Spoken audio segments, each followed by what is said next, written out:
Andre de Grasse is a Canadian sprinter. He was born on November 10, 1994 in Scarborough, Toronto, Canada. He went on to win the bronze in the 100-meter and the gold in the 200-meter at the 2020 Summer Olympics in Tokyo.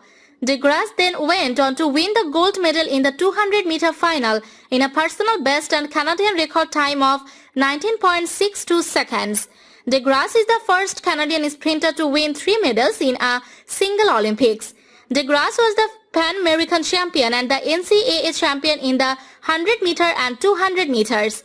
De Grasse won the bronze in the 100 meters and the 4 into 100 meters relay at the 2015 World Athletics Championships in Beijing. He also won the bronze in the 100 meters and the silver in the 200 meters at the 2019 World Athletics Championships in Doha. He is the current Canadian record holder in the 200 meters. His mother Beverly de Grasse was a high school sprinter in Trinidad and Tobago before she moved to Canada at age 26. His father Alexander Witt moved from Barbados to Canada as a teenager. At the 2013 Canada Games, de Grasse won 3 gold medals in the 100 meters, 200 meters and 4 into 100 meters relay. He and his partner, American hurdle Nia Ali, have a daughter Yuri born June 2018. De Grasse is Catholic, having been influenced by the faith of his parents.